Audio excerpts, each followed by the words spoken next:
चंद्रमा को श्राप से मुक्ति कैसे मिली जाने।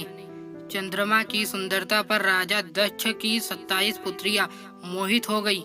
वे सभी चंद्रमा से विवाह करना चाहती थी। दक्ष ने समझाया, सगी बहनों का एक ही पति होने से दाम्पत्य जीवन में बाधा आएगी। लेकिन चंद्रमा के प्रेम में पागल दक्ष पुत्रियां जिद पर अड़ी रही।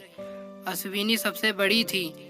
उसने कहा कि पिताजी, हम आपस में मेलजोल से मित्रवत रहेंगे, आपको शिकायत नहीं मिलेगी। दक्ष ने 27 कन्याओं का विवाह चंद्रमा से करा दिया। विवाह से चंद्रमा और उनकी पत्नियां दोनों बहुत प्रसन्न थे। लेकिन ये खुशी ज्यादा दिनों तक नहीं रही। जल्द ही चंद्रमा 27 बहनों में से एक रोहिणी पर ज्यादा मोहित हो गए और अन्य पत्नियों की अपेक्षा करने लगे। यह बात दक्ष को पता चली और उन्होंने चंद्रमा को समझाया। कुछ दिनों तक तो चंद्रमा ठीक रहे, लेकिन जल्द ही वापस रोहिणी पर उसकी आसक्ति पहले से भी ज्यादा तेज हो गई।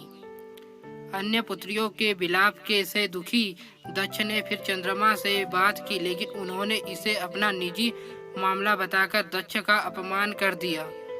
दक्ष प्रजापति थे, कोई देवता भी उनका अनादर नहीं करता था। क्रोधित होकर उन्होंने चंद्रमा को श्राप दिया कि तुम क्षय रोग के मरीज हो जाओ। दक्ष के श्राप से चंद्रमा क्षय रोग से ग्रस्त होकर धूमिल हो गए। उनकी चमक समाप्त हो गई। पृथ्वी की गति बिगड़ने लगी। परेशान ऋषि मुनि और देवता ब्रह्मा की शरण में गए।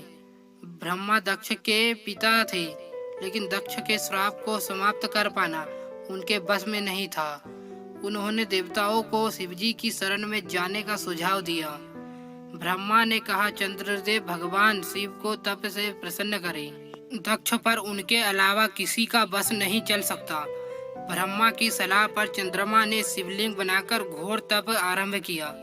महादेव प्रसन्न हुए और चंद्रमा से वरदान मांगने को कहा।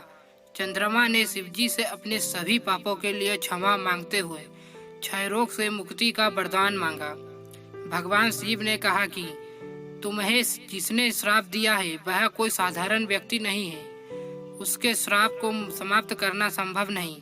फिर भी मैं तुम्हारे लिए कुछ न कुछ करूँगा जरूर। शिवजी बोले, एक माह में जो 2 पक्ष होते हैं, उसमें से एक पक्ष में तुम मेरे वरदान से निखरते जाओगे, लेकिन दक्ष के श्राप के प्रभाव से दूसरे पक्ष में क्षीण होते जाओगे। शिव के वरदान से चंद्रमा शुक्ल पक्ष में तेजस्वी रहते हैं और कृष्ण पक्ष में धूमिल हो जाते हैं। चंद्रमा की स्तुति से महादेव जिस स्थान पर निराकार से साकार हो गए थे, उस स्थान की देवी देवताओं ने पूजा की और वह स्थान सोमनाथ के नाम से भी ख्यात हुआ। चंद्रमा की वे 27 पत्नियां ही 27 विभिन्न नक्षत्र है। दोस्तों, वीडियो पसंद आया हो तो वीडियो को लाइक और चैनल को सब्सक्राइब जरूर करें। धन्यवाद।